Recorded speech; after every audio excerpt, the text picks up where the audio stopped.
So আমরা কিন্তু এখন আছি এখানে কেজিং বাজারে, যে রাবানা থেকে প্রায় 8 কিলোমিটার আগে আছে কিন্তু এই কেজিং বাজার, এবং বৃষ্টি হচ্ছে প্রচুর কিন্তু এখানে।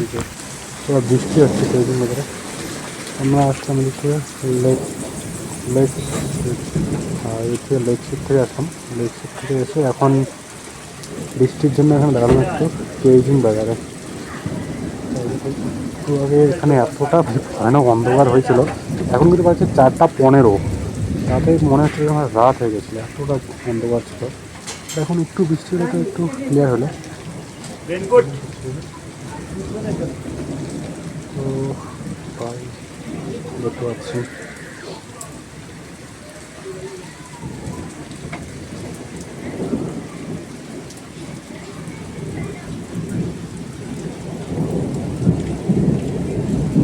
তো আমরা কিন্তু আজকে ফার্স্ট গেছিলাম জোরথা হয়ে গেছিলাম পেলিংয়ে। তো পেলিং থেকে আবার রিটার্ন আসার পর মানে গেজিং থেকে পার করে এদিকে লেকশিপ হয়ে আবার কিন্তু আমরা যাচ্ছিলাম এদিকে রাবাংলার দিকে।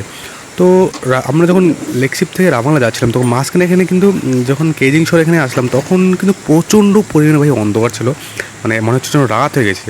4:15 বাজে কিন্তু এখনই, আর একটু বৃষ্টি হলো তার জন্য এখন একটু ক্লিয়ার হলো। তো এখানে যখন দাঁড়ালাম আমরা তখন কিন্তু একটা মানে স্যার মানে পুলিশ অফিসার স্যার বলছিল আমাদেরকে এখানেই দাঁড়াতে, কারণ কি গেজিং শহরে আগে ওদিকে রাবাংলার দিকে প্রচণ্ড পরিমাণে নাকি ঝড় শিলাবৃষ্টি হচ্ছিলো।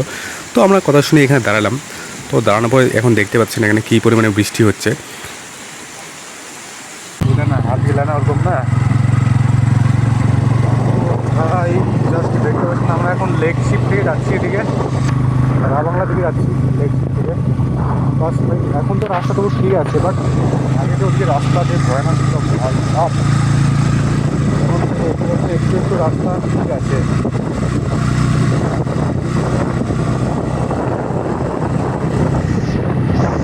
হইল প্রচণ্ড পরিমাণে। তো এখন বাট একটু আগে পুরো বৃষ্টি হলো।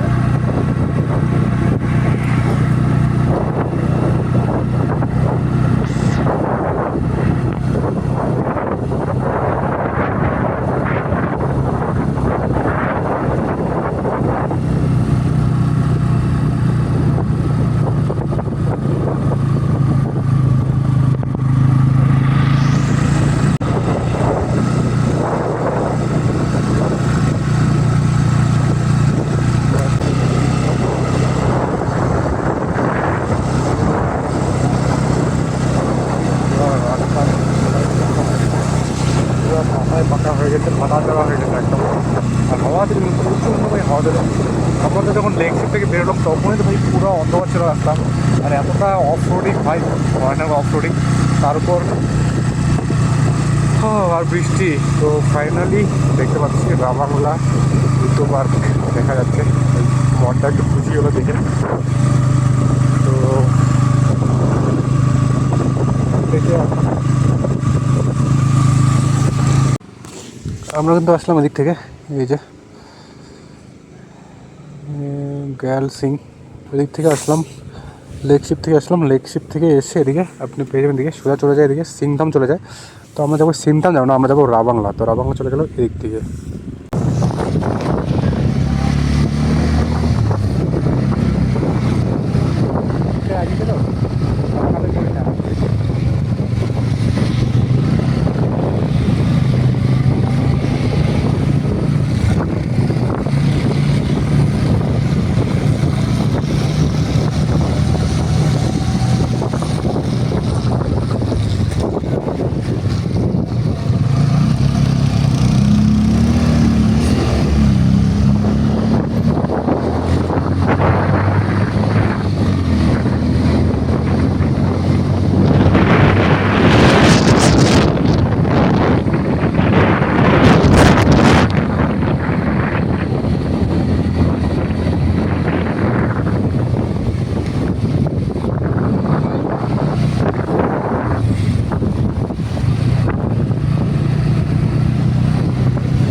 তো আমরা এখন আছি রাবাংলাতে একদম। আমরা কিন্তু আসলাম এদিকে পেলিং গেছিলাম ফার্স্ট, পেলিং থেকে এদিক থেকে আসলাম, লেক শিপ থেকে এদিক থেকে আসলাম, লেক শিপ হয়ে এদিক থেকে এখন সো আমরা কিন্তু আছি এখন এখানে রাবাংলাতে। আর এখান থেকে যে উপরের দিকে চলে গেছে রাস্তাটা রাইট সাইডে, এটা কিন্তু চলে গেছে নামচি সিনটার মধ্যে যেতে পারবেন। আর আমরা যাবো এখন এদিকে বা দিকে যে রাস্তা চলে গেছে এদিকে যাবো রাবাংলা বুদ্ধ পার্কে যাবো কিন্তু এখন। তো চলো ওদিকে আগে দেখাবো। বাট একটা জিনিস খেয়াল করার বিষয় দেখছি, শিলাবৃষ্টি হয়েছে, শিলাবৃষ্টি একটু আগে যে জাস্ট হয়ে গেল কিন্তু শিলাবৃষ্টি এখনো পাথর করে জমে আছে ভাই, কি ভয়ানক অবস্থা। তো আমরা কিন্তু এখন চলছি রাবাংলা থেকে বুদ্ধ পার্কের দিকে। তো এখান থেকে কিন্তু প্রায় 1.5 থেকে 2 কিলোমিটার মধ্যে পৌঁছে যাবো বুদ্ধ পার্কে। এবং রাস্তার সাইডে সাইডে দেখতে পাচ্ছি ভাই কী পরিমাণে শিলাবৃষ্টি হয়ে গেছে একদম ভাই সব, মানে একদম রাস্তার দু সাইডেই মানে দেখতেছি ভাই প্রচণ্ড পরিমাণে বড় মানে পাথরগুলা জমে আছে এখনও। তো কী পরিমাণে শিলাবৃষ্টি এখানে হয়ে গেছিলো। তো আমরা কেজিং শহরে ছিলাম ভাই, ঠিকই ছিলাম, বাট এখন একটা কথা বললে হয়েছে, পাহাড়ের যে এখন বৃষ্টিটা হয় ভাই, এই বৃষ্টিতে আপনারা রাইড না করাটাই সেফলি হবে। কারণ কি এখন যে নতুন নতুন বৃষ্টি, এই বৃষ্টিতে ভাই শিলাবৃষ্টি কোনো কিছু মানে সম্ভব নেই, কখন শিলাবৃষ্টি হয়ে যাবে কোনো ঠিক নেই। আর পাহাড়ের কিছু কিছু জায়গায় যেরকম আমরা লেকশিপ থেকে আসতেছিলাম, ওই যে লেকশিপ থেকে কেজিং শহর আসার আগে পর্যন্ত কিন্তু হঠাৎ একটা করে বাড়ি দেখতে পাচ্ছিলাম, আর মাঝে মাঝে একদম পুরো খালি। তো সেই সব জায়গাগুলোয় যদি বৃষ্টি আসে তাহলে আমার দিয়ে সেফেস্ট কোনো একটা জায়গায় দাঁড়ানোটাই বেটার। রেনকোট পরে আপনি যদি চান রাইড করতে, তো সেটাও কিন্তু সেফ না ভাই, যে পরিমাণে শিলাবৃষ্টি এখানে দেখলাম ভাই সব। এবং চারদিকে রাস্তার ধারে ধারে এখনও ভাই পাথর জমে আছে। আর আপনার একটু আগে এখানে কিন্তু পুরো একদম গাছ ভেঙে পড়েছিল। তো হাওয়া শিলাবৃষ্টি ভাই প্রচণ্ড পরিমাণে চলছিল এখানে। তো আমরা এখন কেজিং শহরে ছিলাম ভাই, ঠিক ছিলাম। তো রাস্তার সাইড সাইডে কিন্তু এখনও পাথরগুলো জমে আছে, এই সাইডে একদম কর্নারে। আর আমরা এখন রাবাংলা বুদ্ধ পার্কের রাস্তায় পৌঁছে গেছি। এবং এদিকে দুটো টার্নিং নিয়েই কিন্তু পৌঁছে যাব রাবাংলা বুদ্ধ পার্কে।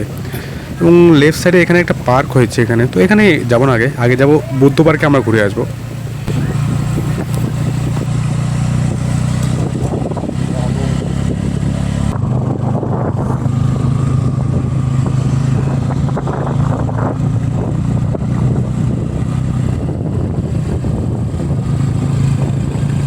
সো ফাইনালি কিন্তু পৌঁছে গেছি এখন এখানে রাবাংলা বুদ্ধ পার্কে।